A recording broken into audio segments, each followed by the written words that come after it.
Hello and welcome into the Knicks-Verse pregame / recap show with my good friend, Stephen Fox of Sports Talk with the Fox and Sports Vibes TV.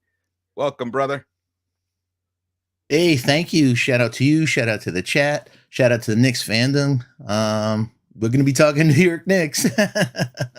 Yes, we're gonna recap the because I didn't get to do a recap. Well, I chose not to. Let's put it that way. Chose not to do a recap after the Dallas Mavericks game. I was so disheartened by the loss itself. I just needed a couple of days to process it, which I've had now, and I'm in a much better headspace to talk about it. And plus, I think as a fan base, we're all feeling generally the same way.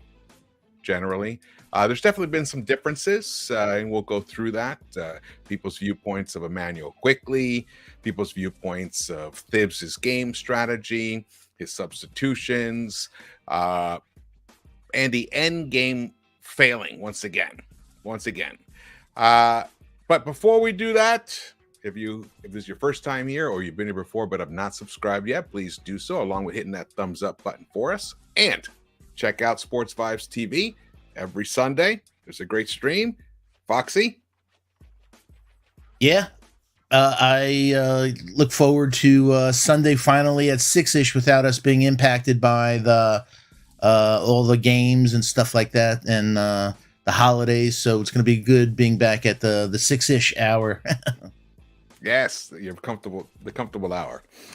I'm wearing my son's lucky jacket here. When he got this jacket, the Knicks ended up 4th seed that season.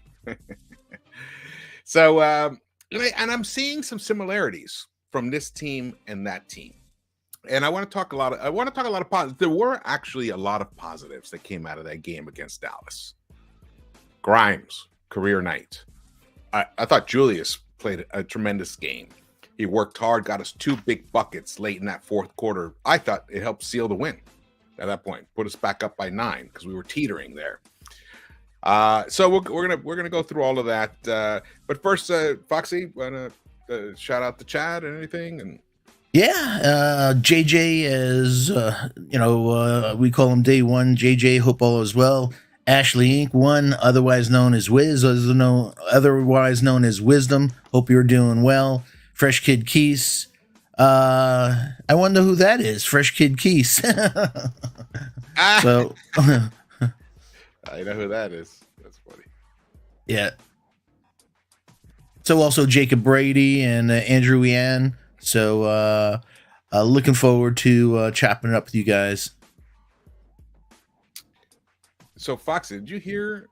And actually, this is the time where Randall going off. I totally agree with 100%. So Brandon Scoop B Robinson tweeted this out. He says, Knicks forward Julius Randle destroyed chairs in American Airlines Center's visitors' locker room and in the arena hallways following New York's loss to the Dallas Mavericks. Did you hear about that? No, but I like hearing that. Yeah. I've always, if I was a GM and I put teams together, I like people who it hurts when they lose. 100%. I totally agree with that. I mean, if this loss didn't hurt, then either you don't care or you just have no sense of proportion. Yeah, it's historic. It was brutal. Shout out to Jacob Brady. Good to see you, man. Andrew Wian, Fresh Kid Keese, E. Gibson. Shout out, brother. Ashley Inc. 1. Good to see you again. All right, we're gonna try to get the pregame shows back on a regular schedule, and Foxy and I in January we're going to begin our draft shows. I know we've been teasing them for a while, but the 8-game win streak kind of interrupted that, and then the holidays came and stuff. So we just pushed it, and I'm glad we did, because now we're gonna have a better understanding of what it is that we're talking. Can't wait though, boy! We've been working behind the scenes, folks, so can't wait for our draft stuff. We're ready to rock and roll, locked and loaded.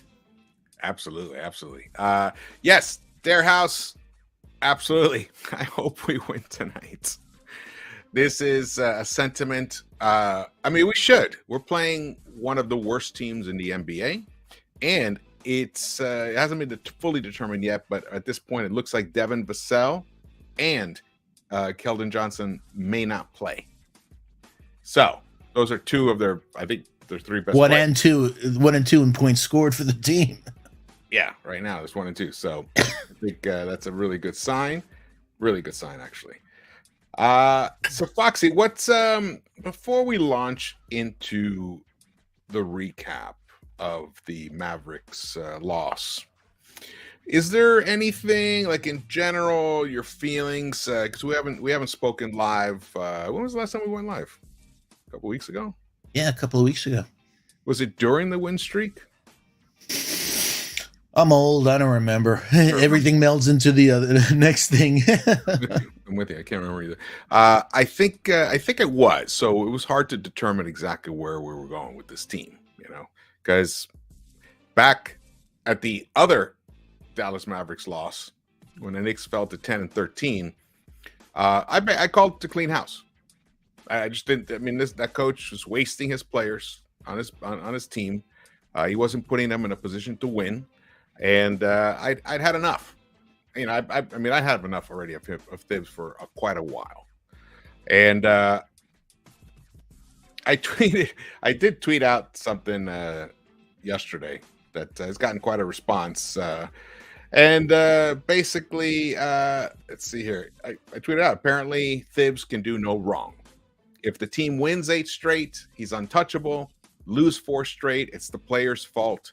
Deciding to foul Luka, but not subbing in rebounders like Nurse did.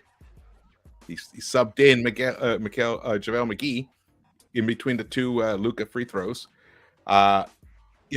Deciding not to sub rebounders in is also player's fault.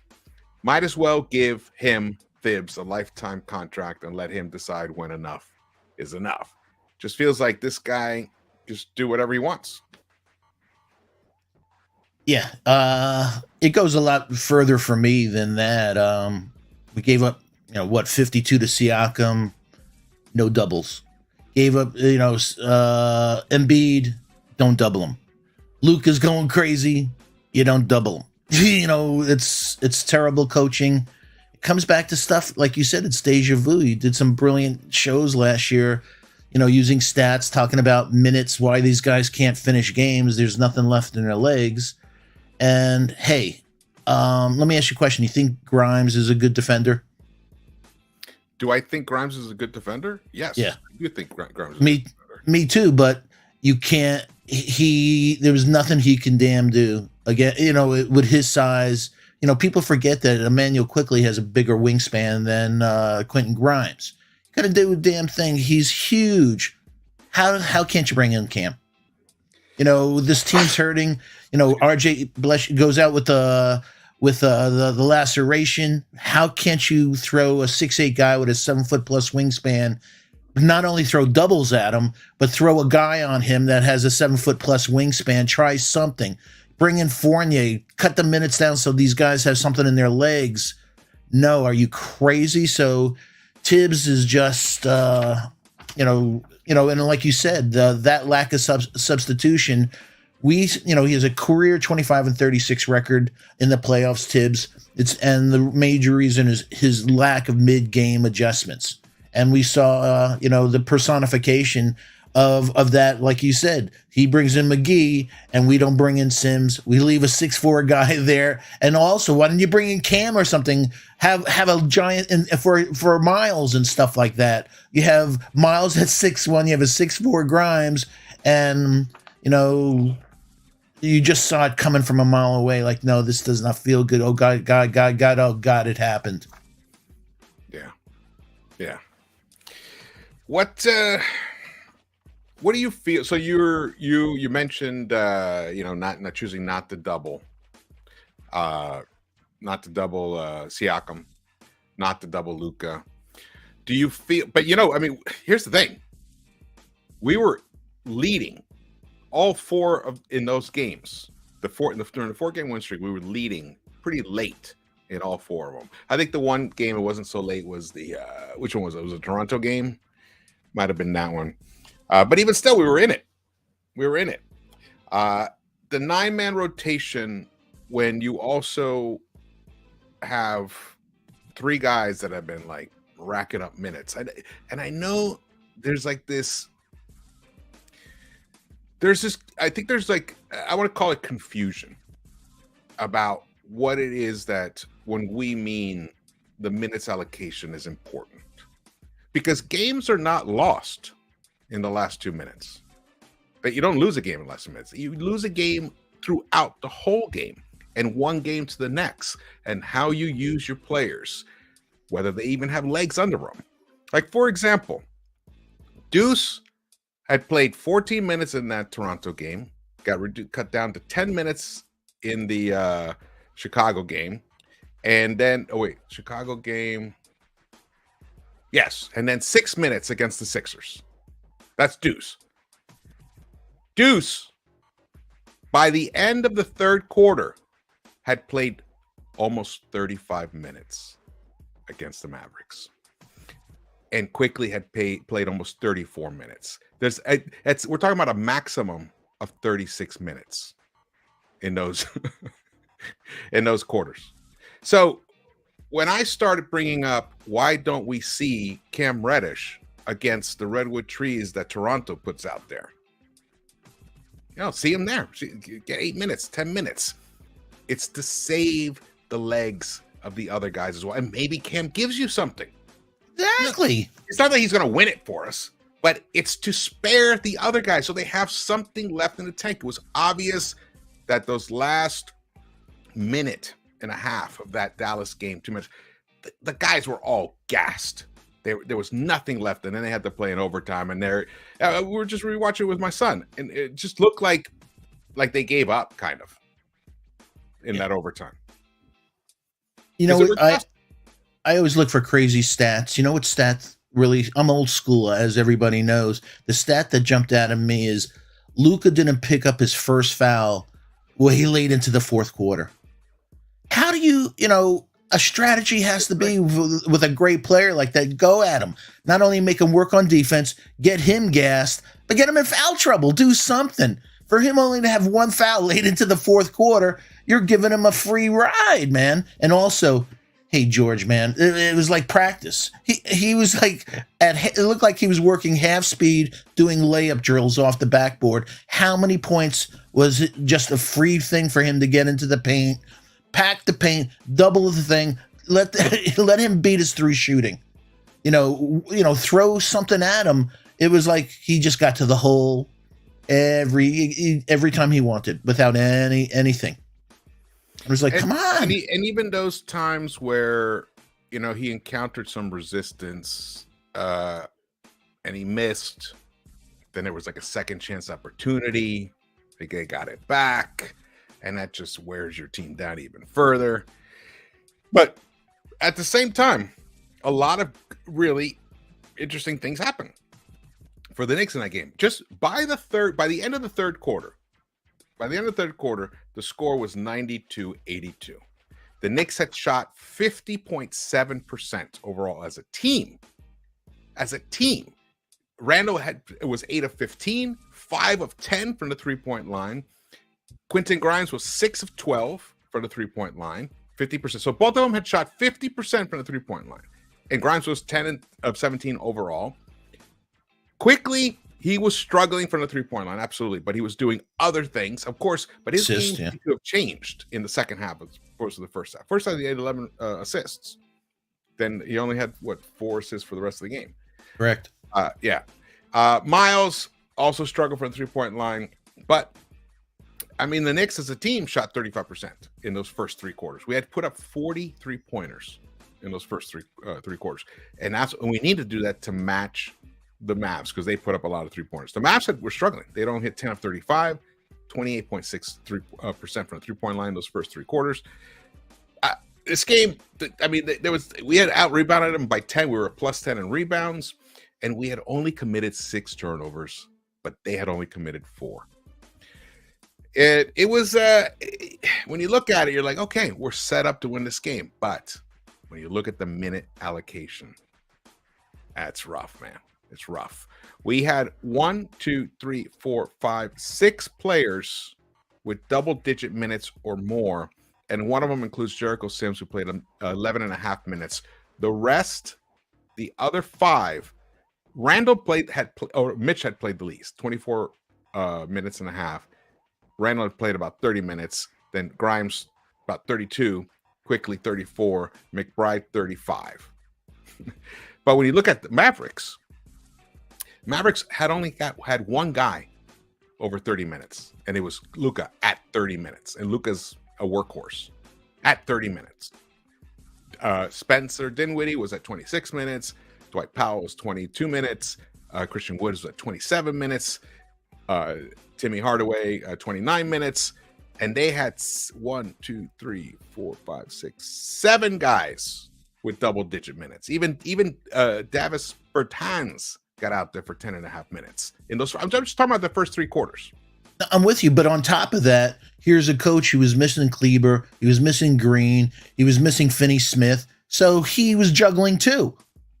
So it's not like he had his full, Jason Kidd had it at full strength, but he did what he had to do to keep the guys fresh in his rotations.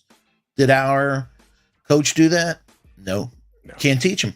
No. You did, like we said, shows last year's show on this. We're looking for development from our kids. We can't get any development from our coach. Ooh, that's a good one. It's a good one, Foxy. Oh, man.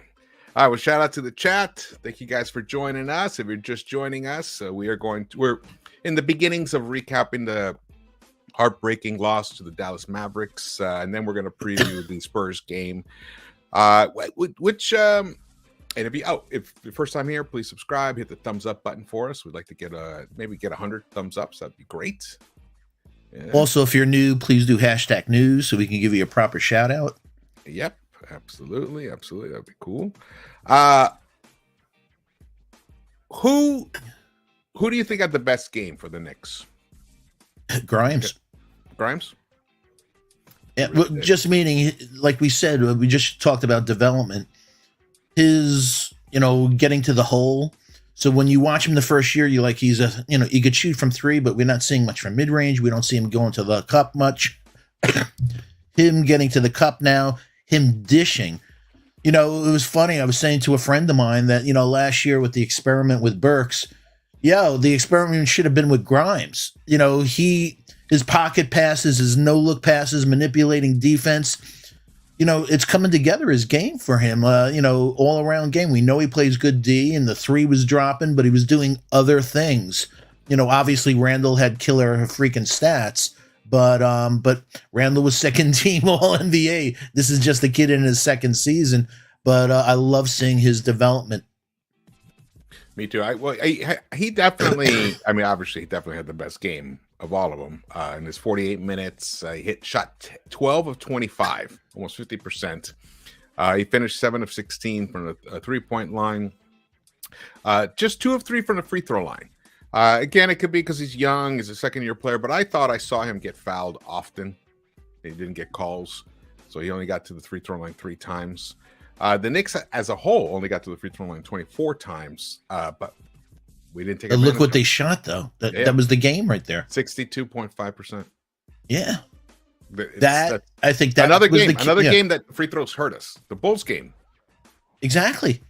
So that was the thing there. And also you can't, IQ and Deuce, you can't go 2 for 19. 1 more 3, we won the game. You can't go 2 for fucking 19. Oh, and there were some 3. that, IQ had one that rattled it. But then IQ hit that big step back. I think it was over Wood or Dinwiddie?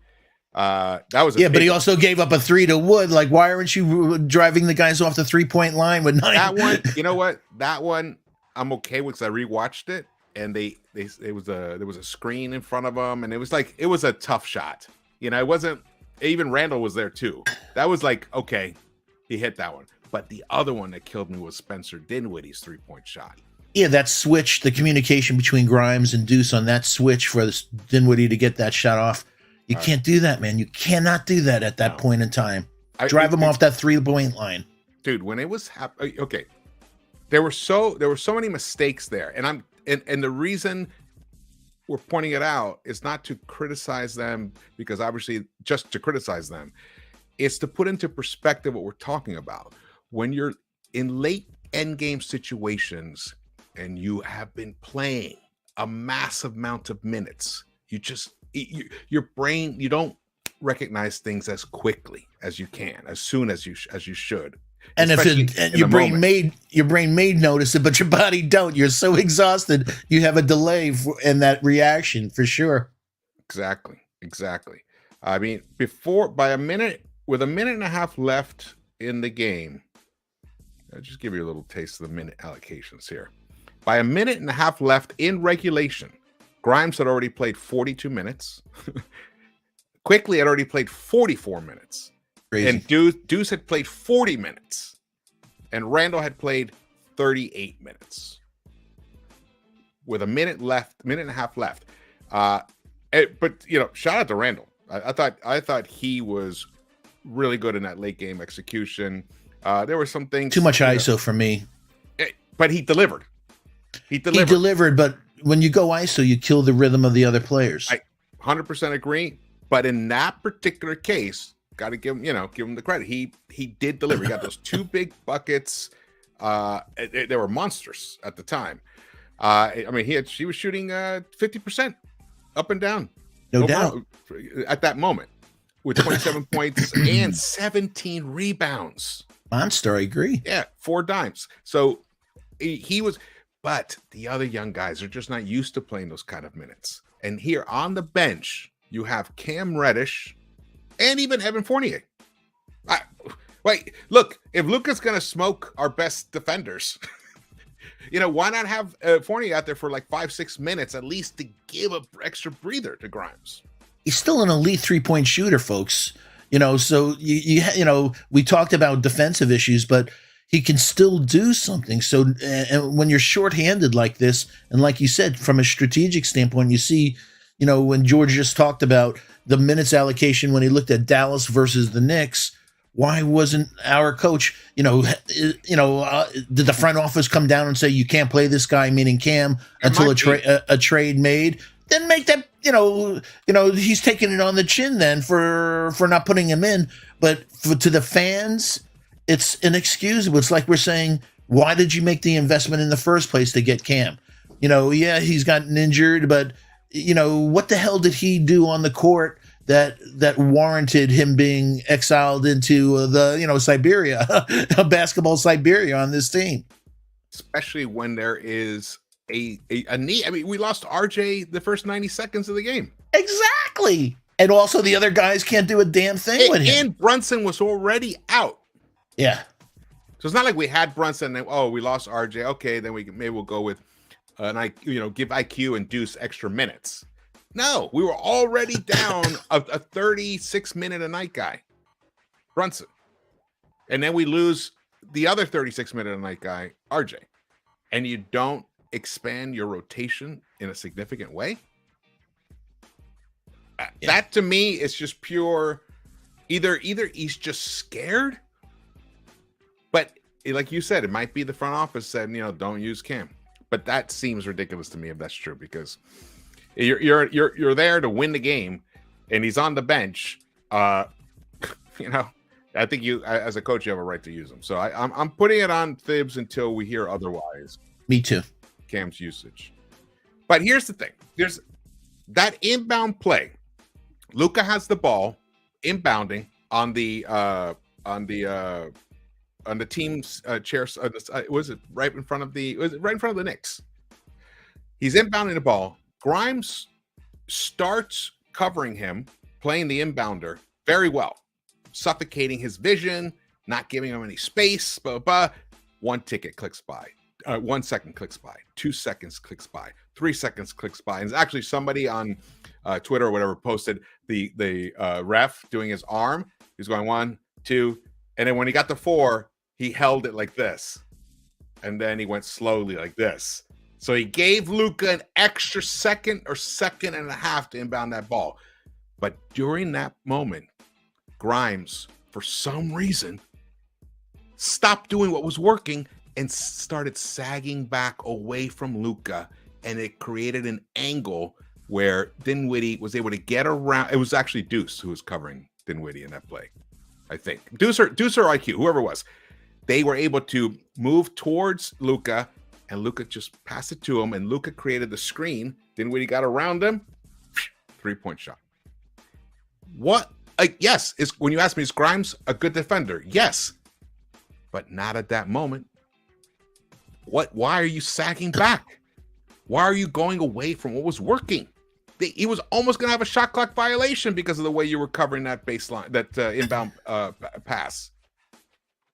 But that I attribute also to fatigue. Yeah. But then again, where's your coach during the timeout saying, "Hey, don't just cover, just completely smother Luka on that inbound pass. Don't let him go." Why is he stepping back 7 feet away from him? I know. And that was a humongous play.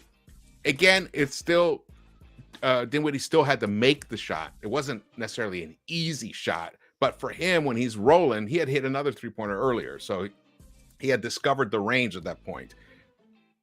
That's the play that killed me the most. I know everyone's going to hark on, and definitely Thibs made a mistake not subbing in. If you're going to foul Luka to put him on the free throw line, you got to sub in a rebounder or put 4 guys on the line. But from an unprepared team, again, from a Tibbs standpoint, you have 2 freaking timeouts on the inbound play to Grimes where they called a jump ball. Call a timeout. Call a timeout. Call a timeout. Right. You got 2 timeouts. Yes. What the fuck are you doing? Call a timeout. Grimes could have called a timeout, and also Johnny Bryant was calling. Johnny Bryant. Yeah, you see Johnny Bryant. If you watch the thing, Tibbs is yelling, and Johnny Bryant's yelling for a timeout. It's like this should have been all discussed already. Like they're going to be putting stuff like we've seen already on fast breaks. This team, like Jesus, man, for a guy that's old school like Tibbs, they're not running fundamentals here. Whether it's a fast break or on this point on an inbounds play, it's like, yo, if this happens, you get the ball, call a quick timeout. If they converge on you and you can't get out of that, get it off the ball, call a timeout. Call a timeout. It's like, what the hell? And like you said, and with the play, that killed us, they bring in McGee and stuff, and we don't do a chess move to counter their move. Yeah. Yes. And again, okay, but I understand a little bit the rationale. Oh, if I bring Sims in, right? What if he gets the rebound and he gets fouled? Okay, deal with it later. You have to deal with one objective before you deal with the next objective. Main objective is securing the rebound if Luka chooses to miss. And it's actually, I watched it in a replay. I can't see when the ball actually hits the rim. It's also a chance that it didn't hit the rim. But that's neither here nor there. The point is that it was there. And then also, Grimes, Deuce.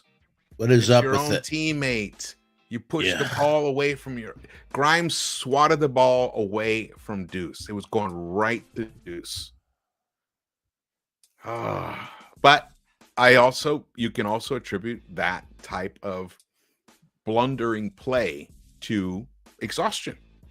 I'm with and an experience, yeah. And an experience, yes. The upside is they're gaining this experience right now. I mean, the upside is the young guys played great overall. Yeah. I mean, they were right there. They were part of a team missing 2 of their very 3 best players, and they were ahead with 9 points. They were ahead 9 points with 40 something or even 30 something seconds left in the game. So they had done their job. That's where the coach has to lead them to the promised land by sharp, shrewd end game planning and execution.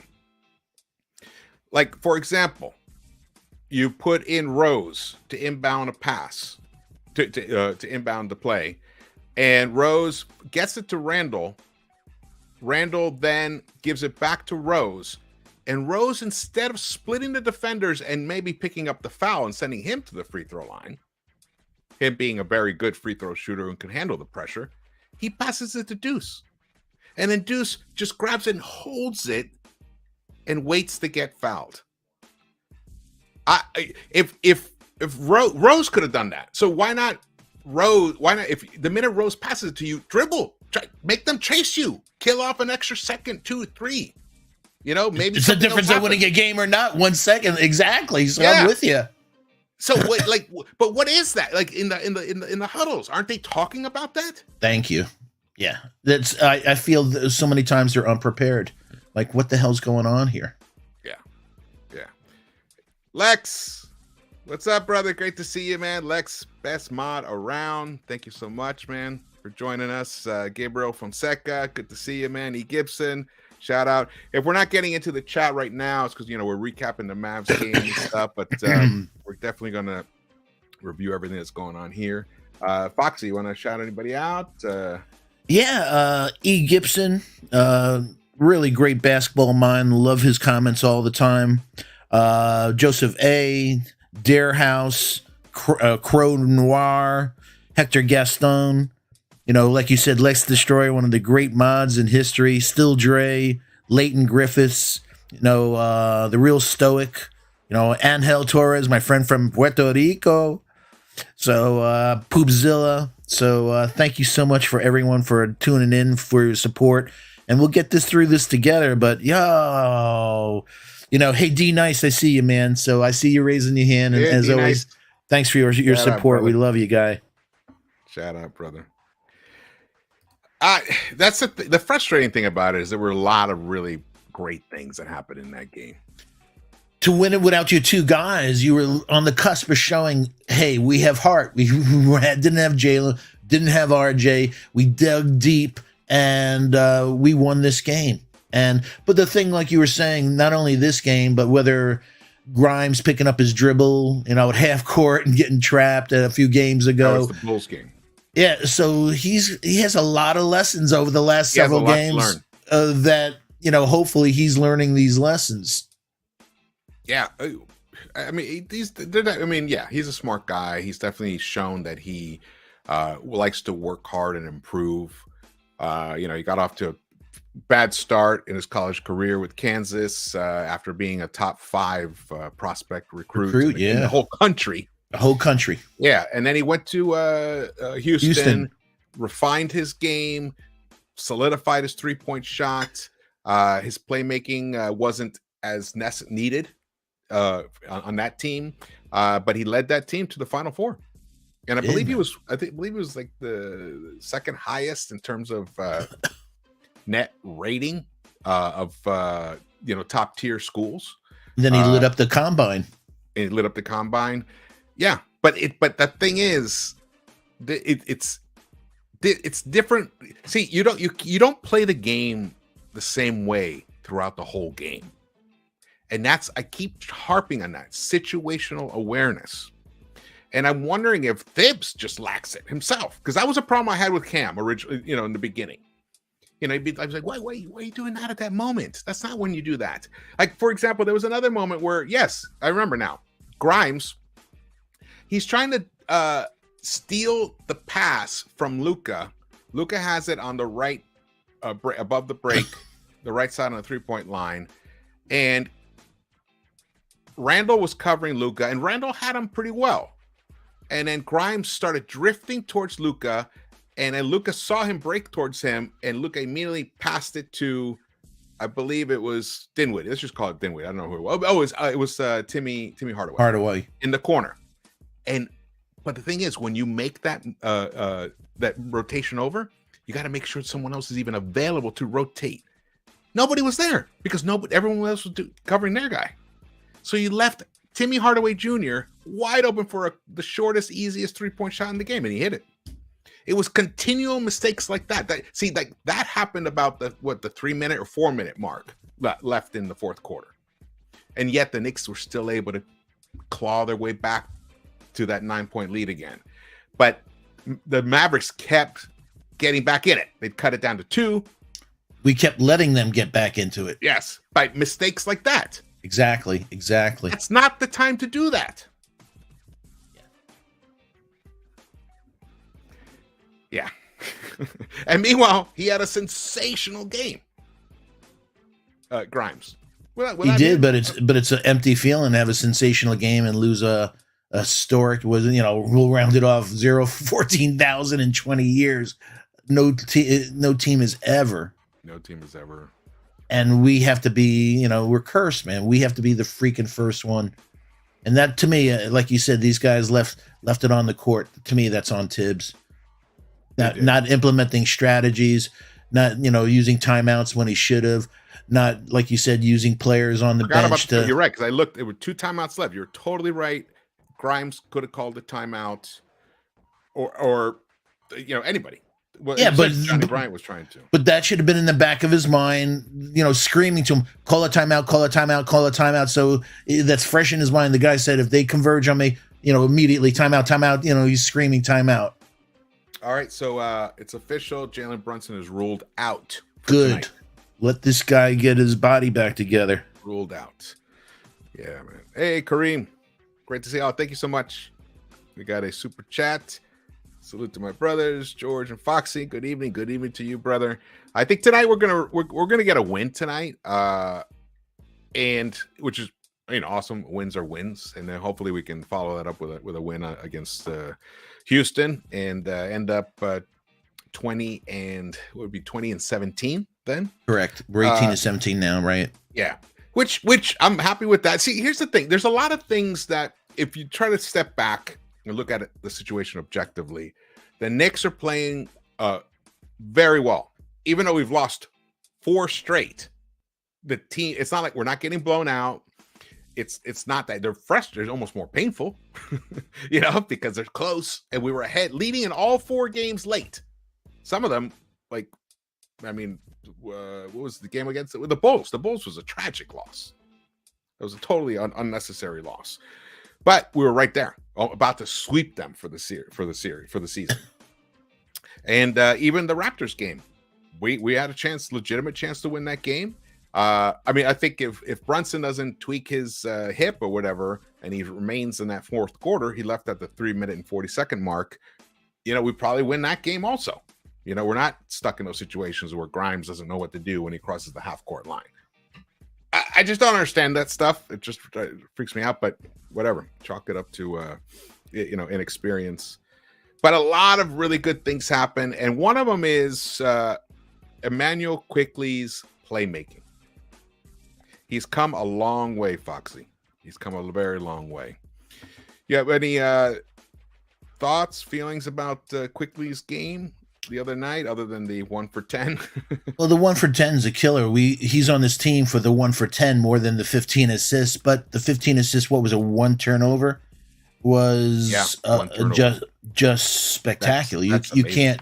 It's amazing, and like 51 minutes. Thank you. I was about to say it's even more amazing because, like George said, he played 51 minutes, and as George said again, the fatigue factor. It's a normal thing that a pass goes awry because you're gassed. So that was really impressive, and so but like you said, what do you have? 11 in the first half and 4 in the second half. It was a tale of 2 different halves. Yeah. Because I feel like we deviate every single guy. I don't know who tweeted that. Maybe it was Tony Banks. I can't remember who tweeted that, but he's totally right. Often the Knicks get off to a good start. They have a nice first quarter, followed up with a nice second quarter. The ball's moving, the team's clicking, and then as the second half wears along, ticks by, they start defaulting back. Stop moving the ball, becoming more ISO. You're right. Dribble, pound. Yep. And a lot of hands fouling with hands because they're getting tired. Yep. I saw a lot of that from in the Sixers game from Grimes. Even though we didn't necessarily rack up that many fouls, they were just unnecessary fouls. Yeah. Randall had a reach in at a key time late on Luka that, come on, man, you're in this league a long time. They're going to call that every time you do that, Julius. Come on. Oh my God, you just reminded me of another thing. I think it was also late in that 4th, or maybe even have been in the overtime. Luka beats Grimes. They're on the right side.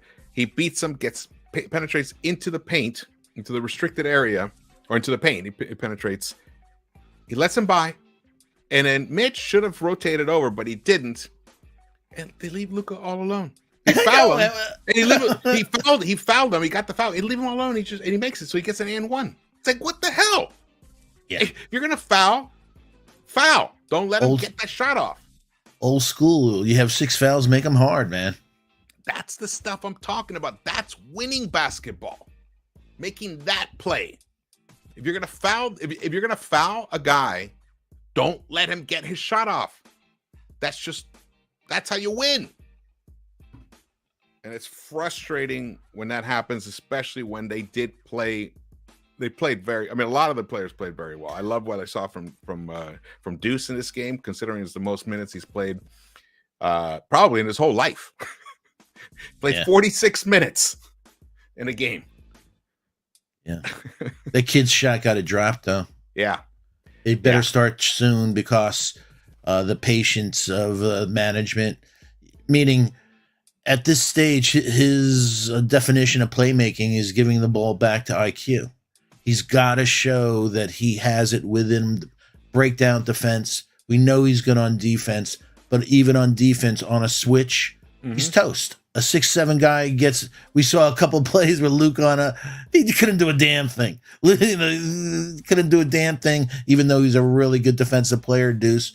So if you're 6'1" in this freaking league, you better have other elements of your game. You can't be that good on defense at 6'1" in this league. It's tragic, but it's true. He hit a nice 10-footer at one point. It was a sweet midi. Yeah, sweet midi. I mean, what did he finish? He was 3 of 5 inside the arc. I'm telling you, man, if any of, like you said it. If Deuce or Quickly connect on one more 3-pointer, the game's over. In regulation, game's over. And or foul shots. A lot of them were pretty good looks too. Mm-hmm.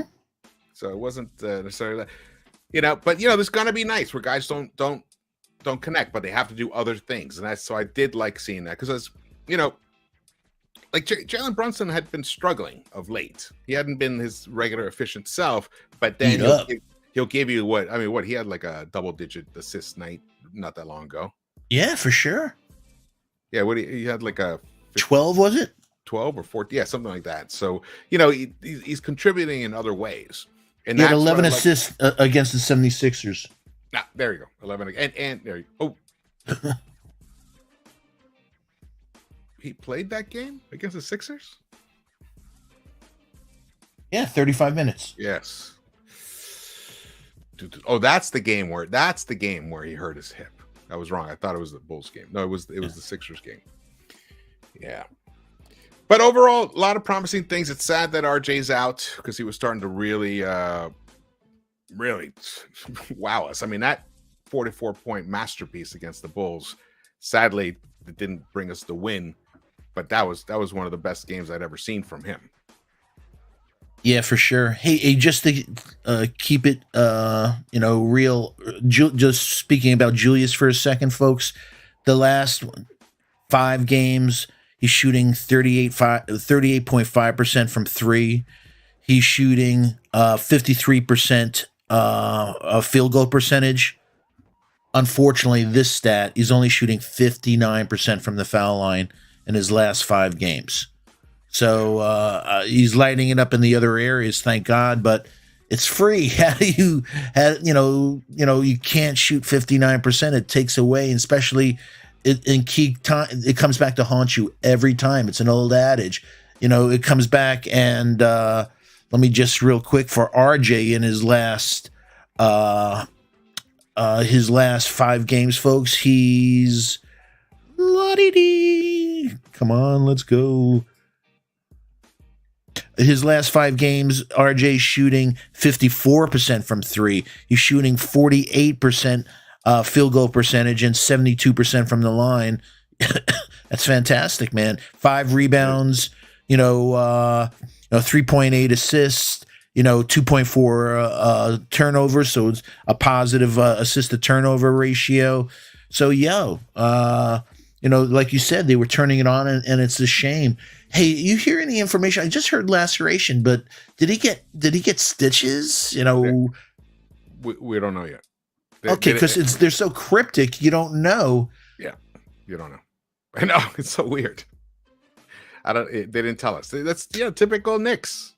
Yeah, but I watched him walk off the court, and it wasn't like he had a towel wrapped around his hand that it was gushing blood or something. So I thought he broke his finger at first.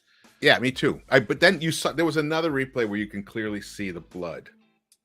I guess it was his left or right hand. Yeah, you clearly see it's blood. It's his guide hand. It's not his shooting hand. Thank goodness. Yeah. But it's going to hurt because we know him. I mean, like, you know, when he sits, he loses his touch, and then, you know, he can't, you know. So and now also conditioning. In conditioning, he was finally getting back his conditioning for him to play at the level that we all expect. Yeah, I mean, look, in the last 12 games. So this is going all the way back to the beginning of the win streak through the losing streak. RJ is at 43% from the 3-point line.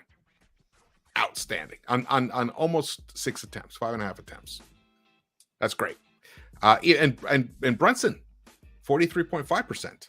Oh, he's up almost. You know, he's past league average already. I think he's 36.6 from something like that from 3 for the season already.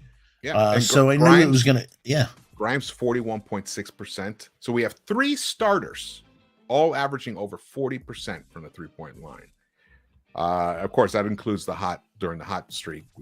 But that type of shooting did continue even during the losing streak. And also Grimes, I feel this is not hot shooting. This is his shooting. He shot that at Houston. He shot that basically in his first year. So we're expecting him, you know, plus or minus standard deviation to shoot around 40% from 3. That's his shot. So I'm glad him rounding into shape and into form too, coming back from the knee injury and coming back from, you know, the other injuries that he's had. Yeah, absolutely. Yeah. See, but the thing is, look at our guy Deuce, 27% 3-point line. Yeah, quickly. Here you go. I was going to say, and it's crazy because he shoots like 60% in G League and walks on an NBA court, and he can't do the same thing. So I'm hoping nerves, whatever it is, but it's still a 10-foot basket. How do you light it up in G League and not light it up, you know, where it's smooth and everything, and he's shooting bricks, you know, here. So it has to be nerves. I think it is nerves. It's definitely nerves because, you know, he knows that when he knows every minute that he's out there on the court, he is under, you know, the microscope. You know, he at any moment it could be his last minute. Especially with Tibbs, he saw Knox, he saw Obi. That one bad rotation, one everything. This guy is going to cut me, and you want a kid to be able to, like we just said about Grimes. You know, if you're a young man, you got to be able to be comfortable that there's a trust that you'll play through your mistakes. With Grimes, I make one mistake, I'm going to get the freaking hook. Yeah, and it's hard to relax. You know, it's hard to get in a flow when it's like that. It's really tough. They're young men, so they're young men. Yeah. I mean, they're 23. Quick is 23. Even Isaiah is 20. He's just 24. Deuce is 22. Mitch is 24. RJ's 22. Jalen is 26. That's still young. I mean, Jericho 24. Grimes is only 22, and Obi's 24. One thing I want to look at was the field goal percentage during this stretch. Oh man, Quentin Grimes' field goal percentage during the last 12 games, it's 61.8%. Oh, that's stellar. That's tremendous. You know, shout out to Keese. I see he's pulled up in the in the chat. Oh, yeah. Brunson's out. That's right. Yeah. Yes. I'm glad our guy Keese wasn't feeling well. He had the virus a few weeks ago, but thank God he's feeling better and getting back into his normal routine in life. So we were saying prayers for you, Keese.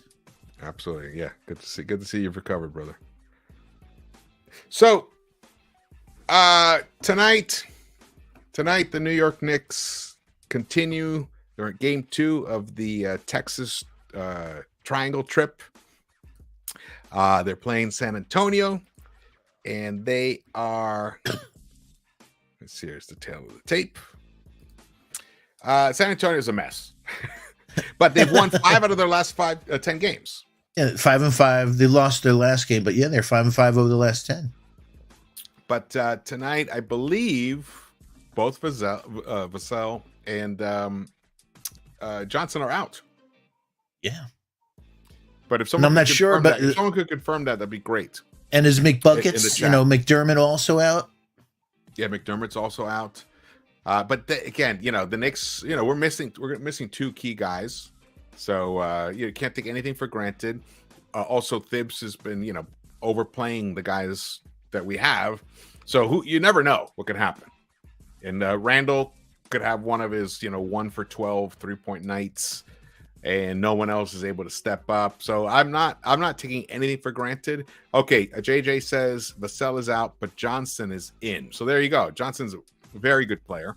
He's their leading scorer, actually. Smart player, very smart player. I like him a lot.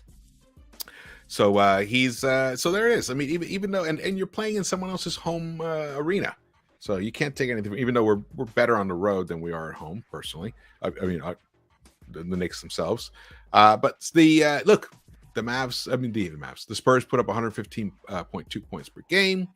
We put up 117 in the last 10 games. They're only shooting. Oh, actually, no. Oh, wow. They're shooting. I was looking at the 3-point shooting. I thought that was their field goal percentage. They're shooting almost 50% from the field overall. That's nice. Yeah, but for the season, not necessarily the last few games, folks. They're 30th in the league on defense at field goal percentage, 30th in the league in 3-point percentage, 26 in 2-point percentage. So hopefully, like you said, we don't go cold. But if we could just, shoot better than 32%, we always talk about the number. We want them shooting around 36%. If we can shoot over 36%, keep them under 36%, and again, shoot over 75% from the foul line, we should be able to win this game. We should definitely win this game. But this is the Knicks. But I think we're going to win this game. I think we're going to win it. And for all we know, we blow them out. We could see, thing is, it's tough. Without Brunson or RJ, it would require another tremendous night from Grimes and a better 3-point shooting night from Quickly. But if he gives us the same type of playmaking he gave us in that first half against the Mavs, if he does that through the whole game, and Thibs decides to finally, and here's the big question, will he turn to Cam Reddish? He's down. So, Chad, what do you think, Chad? Yeah. Chad, do you think we're going to see Cam and/or Fournier, but especially Cam, especially after he got questioned, and because somebody questioned him and he gave a one-word answer, they said, does this mean we're not going to ever see Cam again? And he went, no.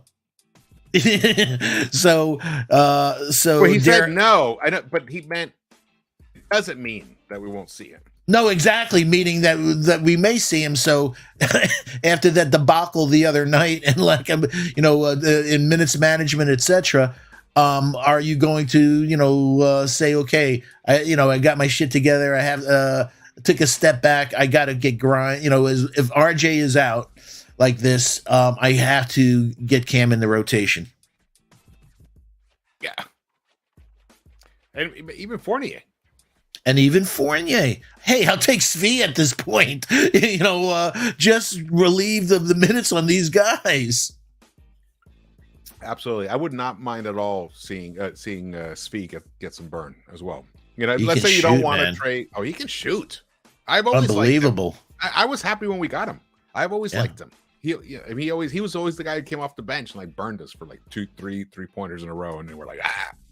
Yeah, but also, like you said, if we were able to get rid of Fournier's salary, I'm saying Svi is a sharpshooter. So, get rid of that salary for the next couple of years and let Svi be a guy that steps up when we need 3-point shooting. That guy, he's gifted. It's not really easy to come off a bench cold and nail threes, and that guy can do it. Yes. Oh, yes. Right away. Right away. I feel like he's just chilling. At any moment, he could hit a 3-point shot. He could probably hit him with his sweats on. Just get out there. Literally. Oh man. Let's see. Checking out the chat. Eddie F says Fournier won't sacrifice the body anymore, either on D, lacks the strength and plays with no leverage. That was a bad signing, maybe the worst of that free agent class. We agree, but we're saying when you're overworking guys, he's still on your roster. He's still on your roster. You know, let the guys that you're counting on get a breather so they can close a game in the last 5 minutes by using a guy like that. We all know, his liabilities, but mask them, and especially if he could drain 3 threes, in that short time period, you'll forget about his defensive woes really quickly. Exactly. I totally agree with that. And if he's rolling, then you roll. If he's not, then you're able to give your other guys a few extra minutes of rest. Exactly. And then you bring them back in. It's about the last 5 minutes of game, folks. That's when it's like a time clock. It goes off. We saw Jason Kidd doing it the last game. Like you said, he was down key players. And he played, he went to, I think, 11 man. Wait, let's get back to this. He went to 11. 5, 6, 7, 8, 9, 10, 11. 11. That's my 11. Guy. He went to 11. Lucky 11. Yeah. See, like those 7 minutes that Frank got, it makes a big difference later on, especially as the game wears down. I feel like it's a broken record right now. We're just we're the needle skip. Kink. minutes. All right, so I dropped the poll in the chat, and the poll says, let's see, where am I having? Here we go. Will Cam play tonight? 58% of you think he won't. Wow. I'm gonna say this. If Thibs does not play Cam tonight and we lose this game, he shouldn't make it back from the Houston trip with the Texas trip with a job. And either should Leon. And neither should Leon. Because if there's some bullshit going on where, you can't play him until we trade him, but meanwhile we got to win games and we're shorthanded, you have to pivot. You have to pivot. It's the people that pivot are the ones that succeed in life.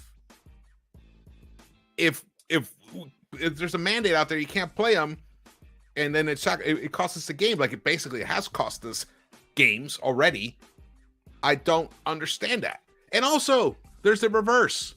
What if he comes out and he balls, and he helps us win a game or two? That's going to raise his trade value. Yeah. I don't understand. It's so frustrating. So we're at a 60-40 split. I agree. I think there's a 60% chance he does not play, which is shocking to me. He's a dinosaur. He's a stubborn dinosaur, Tibbs. So, yeah. All right. Well, we'll see, man. Well, we're definitely in agreement that we think we should definitely win this game. There's no doubts. We're just a better team overall. Yeah, I'm more frightened about the Houston game than I am. You never know. Well, with Jalen Green and a couple of the guys they have there, I could see them rocking and rolling on their offense. Totally. But this is a game, folks, even without RJ, even without Brunson. If we're at the brink of beating Dallas with a superstar, we should beat this team, folks. No doubt. Foxy, once again, it's great to having you on. We're going to do this more regularly, and we're going to do begin our draft breakdown series in January. I watched 5 games yesterday, folks, between yesterday and then tapes on today. So Arkansas, hey, I'm in love with a kid from Connecticut, Jordan Hawkins, one of my sleepers, shooting guard, electric athleticism, shooting over 40% from 3, a freaking dog on defense. So I can't wait for us to talk in a few weeks. Our draft show start. Absolutely. And don't forget to check out Foxy and Keys on the Sunday show, the special Sunday show on Sports Vibes TV. It's a can't miss. Yeah. And right here on the Knicks-Verse, we're going to do everything we can to be more consistent with our pregame live shows.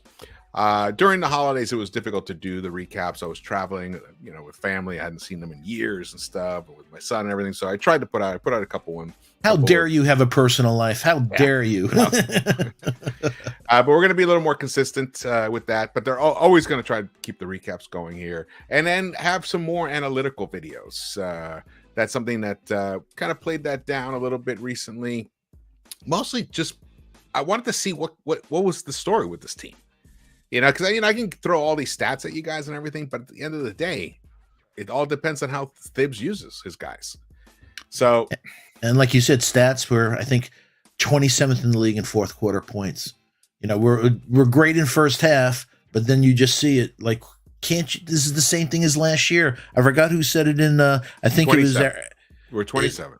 Yeah, exactly. So E. Gibson mentioned that we're showing all same issues that we showed last year. It's coming back to haunt us. So again, from a coach that we're asking development, you're all the same things of mismanagement and all these things and lack of preparation.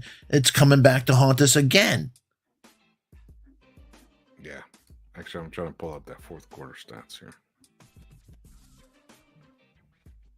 for the season. You on team rankings? Yeah, I'm on NBA.com. Gotcha. For the season, yeah. Oh, yeah. New York Knicks are 29th in fourth quarter minutes, in fourth quarter points. They went from my last time checking, so they dropped 2 spots. Yeah.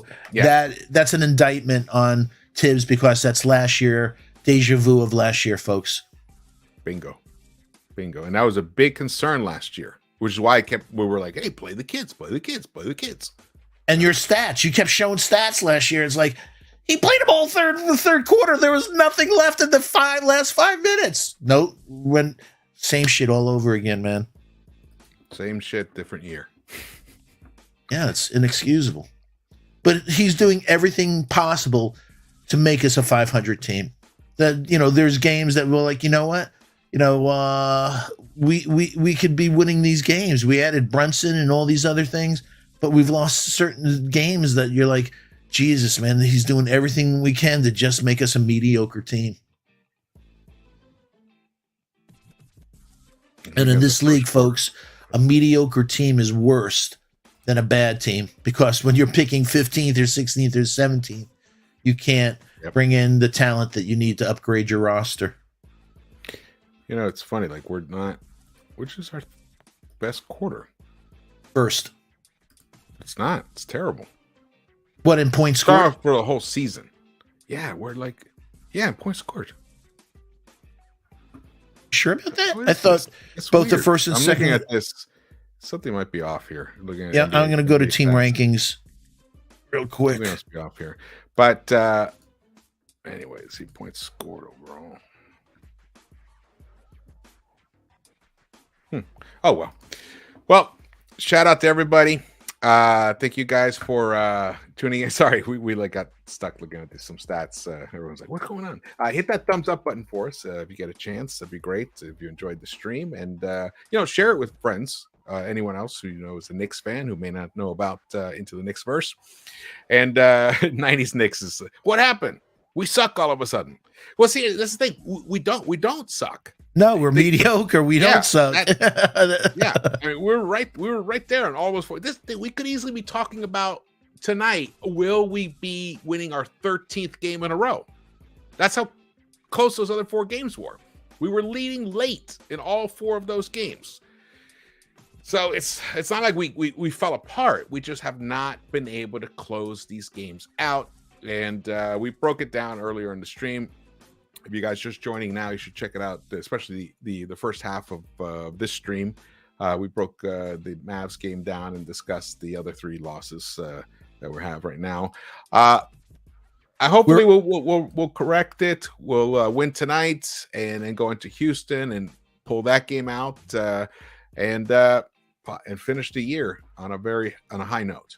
Yeah. Hey, folks, we're 9th in the league in first quarter points, 4th in the league in second quarter points, 17th in the league in third quarter points, and like George had said, that's 29. I don't know what I was looking at.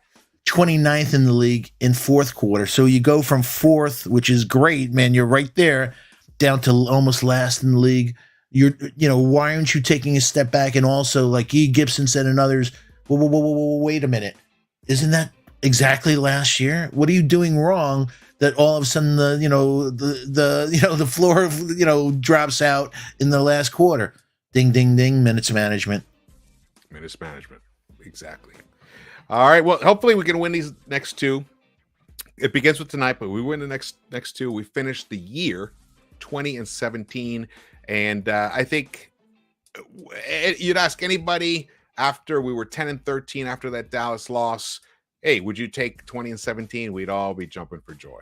So that's the thing about putting it into perspective. Yes, that means we're in the middle, but I don't feel that being in the middle is such a tragic thing as what other people think, because we are doing it with primarily a very young team, except for Randall, who is in his prime. He's 28, but still youngish. We are doing it primarily with very young players. 3 of our key guys are 22. Brunson's only 26.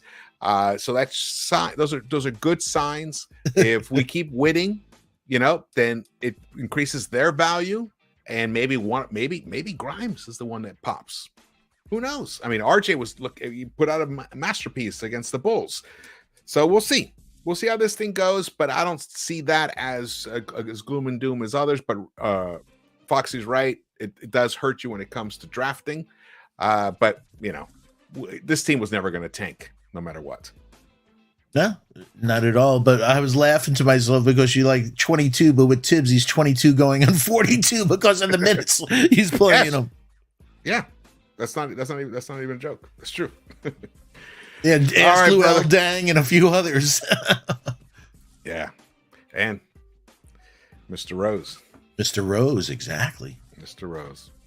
All right, man. Thank you guys. Thank you everyone for joining us. Really appreciate all the support. Joseph A. Shout out to you, brother. Paul Butler, 90s Knicks. Awesome. Lex the Destroyer, best mod around. Oh, Eddie F. Super chat. Chat. Thank you so much, brother. Thank you. Hey, George and Foxy. Just want to thank you for the shows. They keep getting better and always interesting. Thanks so much, brother. And they're gonna get even better. We promise you that. They're gonna get even better. Thanks, Eddie. Yeah. Thanks, Kareem Grant, again before. Kareem, you're awesome. So thank you so much for everyone for your support. Absolutely. 100%. 100%. I'm glad I took time after and didn't do a recap right away, because it would have been motions. Very, very emo. Would have been super emo. And there were, like I said, there were a lot of good things that happened in that Mavericks game. So I think if I had done a recap back then, I would just focus on the negative stuff. I didn't want to do that because the young guys, they played their heart out. They just didn't have enough in the tank at the end, and they didn't have the proper preparation for how to win a game the last minute and a half. And even shout out to Randall. Randall's been playing outstanding. He's playing all-star level. I'll even make an argument. I like the way he's playing this year better. I mean, not in the beginning of this year. That was different Randall. The beginning of this year was different Randall. Yeah, I'd like to build on what you're saying. Hey, folks, we got a big favor to ask. Randall's deserved it. Brunson deserved it. Please go to the NBA app. Please vote these guys into the All-Star. I know I voted. So if you love your Knicks and stuff like that, like you said, these guys are trying. Brunson and Randall, give them your vote for this All-Star. It mean a lot to them. Absolutely, absolutely. Hey, Joseph A., I do remember when Thibs said D Rose wouldn't take minutes from IQ. I do remember that. IQ has had a really wild Knicks career. Roller coaster. His role is just never truly been fully defined. I do know Thibs always says, I want him to shoot. But then you have to wonder if that's really what's happening behind the scenes. Because we saw him very uncertain of himself, especially in the beginning part of this season. Then he finally came out of it. I believe in IQ. I still believe in him. We've seen his shot. We know it's real. It hasn't been this season, but we know it. We've gotten little glimmers here and there. But I do believe in him. He could be one of those guys that finally can settle into his role and maybe have a great final 55 games of the season. Kind of like what RJ did last season. I believe IQ has that in him.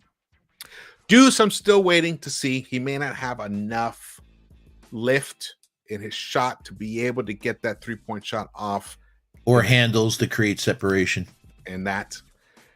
Grimes looks like the Klay Thompson light that we've been talking about. Which cross our fingers for his health, but you're right. Which would be a home run for this team. So there's a lot of bright spots, a lot of good spots, a lot of bright spots. Sims. Hey, by the way, real quick, do you remember the first possession of the game against Dallas? No. It was a pass inside to Mitch for Mitch to go off an offensive play for Mitch on the first play for him, basically almost post-up play.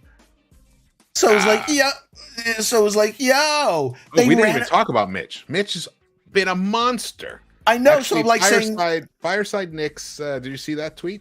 No. Mitch in his last 6 games, he's averaging a double-double, 10.2 points, 10.8 rebounds, 1.2 steals per game, and 1.7 blocks. Yeah. He doesn't get as many blocks now because people don't challenge him. That's one of the main reasons.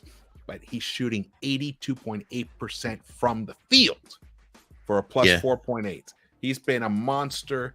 And that foul, the foul trouble he got into in the Sixers game was a huge difference. One of the reasons that Embiid was finally got into the flow, especially in that beginning of that third quarter. He is absolutely probably the best offensive rebounder in the NBA, folks. Yeah, him and Adams, Steven Adams, for sure. And I think Adams even agrees that he's the best. Yeah. So lots of bright spots. It's the holidays.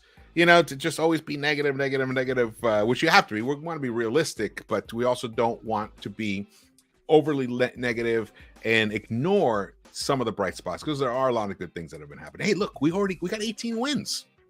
At one point, it looked like we may not get 18 wins for the rest of for the season. We should be that lucky. I wish it was last year for last year's draft versus this year's. Yeah, exactly.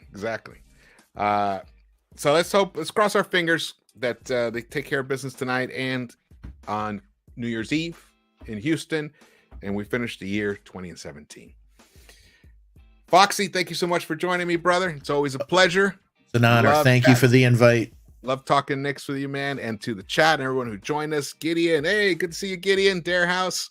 Yeah, G Money is awesome. Hey, Geraldine MacGyver. Great to see you. Oh, Geraldine. And happy New Year, everyone. I will be seeing you guys. I hope everyone had great holidays.